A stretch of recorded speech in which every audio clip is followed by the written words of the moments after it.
Okay, something that I thought about today is just how important it is to be able to sit with your negative emotions and not be overwhelmed by it. Because if you go through life and you don't learn to just sit and be still and really deal with the fact that you're not feeling super good, then that can be used against you.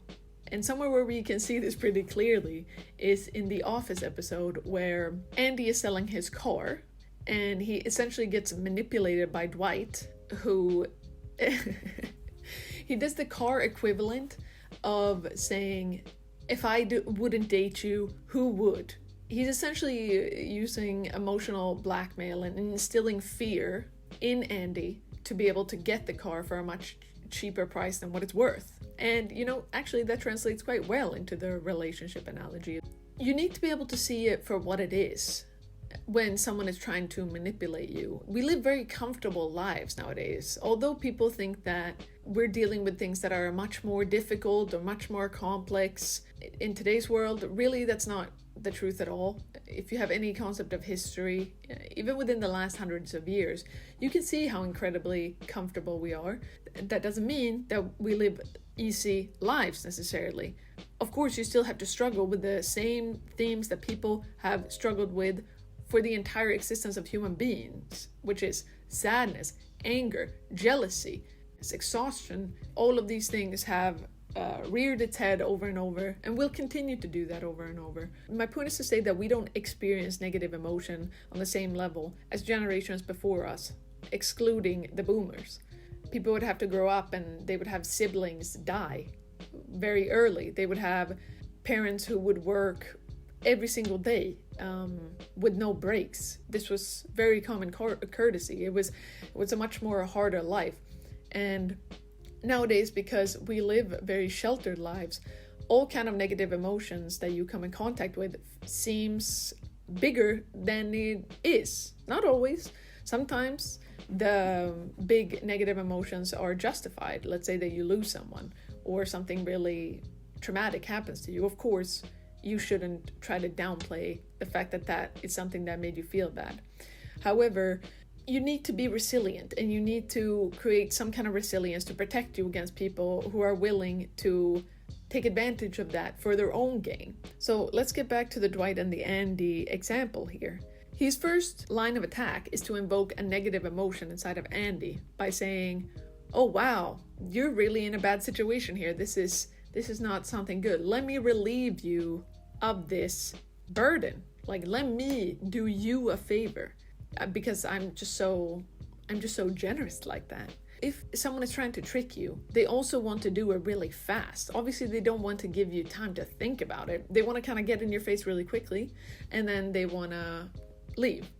If you're talking about a scamming type of example, of course. Do it now. Do it now. Do it. Shake my hand. You will sell me this car. Shake my hand. Yeah. All right. But there are plenty of other situations where the same thing happens, such as in your romantic relationships or family relationships or friend relationships, where people are going to invoke some kind of negative emotion to get something out of you. It can take plenty of different forms. So what Dwight does is he invokes a negative emotion in Andy, and then he says, I can take this away, I can make this. He created the emotions, the negative emotions, but he's also saying, I can take this away. I can make it so you don't have to feel this type of negative emotion anymore. I can do that for you. But what you need to do in that moment is to be resilient enough to understand that this negative emotion that is being invoked in me is being invoked by this other person. They're doing it with a certain goal in mind. The pressure is completely artificial. It's not real. It's something that this other person has created, and it's a social situation that has been created by this other person. In reality, all you have to do is just say no. This also scales up to a more societal level.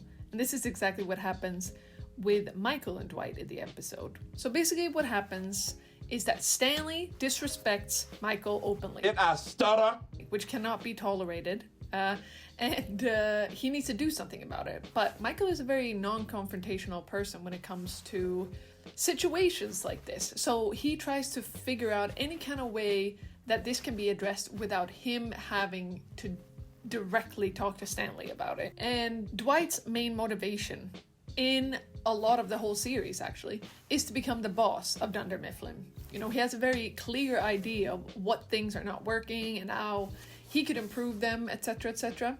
So what he does is he proposes to Michael. He says, wow, you're really in this terrible situation right now, and I can make this pain go away. Just give me the power. Give me the power, and I will make it so you don't have to deal with this. I will do all the difficult, heavy lifting, and you can just sit back and have this issue dealt with. And that's exactly how it works on a grander societal scale as well, which is if you are a person who cannot really deal with negative emotions in this way, and who cannot really have a level of resilience in terms of going through life, then there are plenty of government officials, corporations, etc., who will exploit this. And we can see this throughout history countless times of different dictators, different regimes rising because they say, hey, don't you want a really nice and cushy society? Don't you want to never have to deal with the awfulness of life again? Don't you want to build utopia? Just give us the power and we will create that. You don't really have to do anything. Just give us the power. And millions and millions and millions of people dead because of this. So it's very important to be resilient in the face of negative emotion, not just for your interpersonal relationships, but also on a greater scale. This office needs a strong man. Say it. No. So, And how I would recommend that you start to work on this, because obviously it's very difficult to say that, let's say that you've been a doormat for your entire life and people have pushed you over the edge, taken advantage of you. You're just someone who just says, you're just someone who by default says yes. I personally feel like it's a little bit overwhelming to then just say, when you find yourself in another high pressure situation with the loved one or whoever it is who's putting this pressure on you, just say no. That's a little bit too intimidating, and it's just like any other skill. That's what a lot of people misunderstand about social skills, is you can practice this social skill. So obviously, if you have been a doormat, like I said, your entire life, and you've been run over by people who are close to you, what you need to do is you need to start to practice outside of this particular relationship. You need to start to practice to say no, because it's really difficult to go from 0 to 100 with any skill. I don't care if we're talking about cooking. I don't care if we're talking about playing the piano. I don't care if we're talking about learning how to say no properly. And just assert yourself. It doesn't have to be. That's another thing. Something that happens to a lot of people who have been doormat their entire life is they just take in. They say yes when they mean no, and they're like, why isn't this person picking up on the fact that I'm with my whole body language trying to say no? Well, why? It's because you're saying yes. So they're going off what you're saying. So you really have to be the one who asserts that. Yeah, so if you have been a doormat, you've been pushed over, pushed around by people all your entire life, something that can happen then instead is that you just say yes and yes and yes, even though you're growing more and more resentful, and it's not a good situation for anyone. And then you get to a point where you have agreed to so many things that you don't want to do that you end up just exploding. And that's not a good thing either. Yeah, you might eventually just stand up for yourself, but first of all, what can happen is that you do it in an overly aggressive manner, and maybe in some situations that isn't necessarily negative. If it's around a person who has been emotionally abusing you for a long time, maybe it's a good thing that you finally just explode and it just comes out in that emotionally unregulated way. But what I have noticed working a lot in service is that those explosions come out in other situations, and it's completely unproportional to what's happening. So then maybe someone who, like, you've been saying yes and yes and yes, and then you have a friend who just asks you for a small thing, hey, could you help me with this? And then you just blow up and you go, no, I can't help you with this thing, and people are always asking me, and blah, blah, blah. And then all of a sudden you have completely alienated someone who was maybe your friend. It's better for you to try to the best of your ability to not express a boundary like that in an overly emotionally charged way. It's just not, because people get defensive because they just feel the energy coming from you, and then they feel like I'm being attacked, and then they go up against you, and it's really not productive. You want to aim for delivering what you want and what you need, and what you're actually thinking in a way that is calm, cool, and collected. You know, it does both good for you and your relationships. A way that you can start to practice this is just something that I've picked up on while working in customer service. I would highly suggest, if you're a young person, to have a job, at least one job within customer service, because it's really useful in teaching you social competence, in terms of teaching you how to say no, in terms of teaching you how to be, what type of behavior to accept and what type of behavior is over the top, how to stay calm in confrontations. I really just think that it's super beneficial. You learn how to treat other people in service. It is really one of the best things that you can do, in my opinion. Of course, that is based on my own personal history, so of course I'm going to be a little bit biased.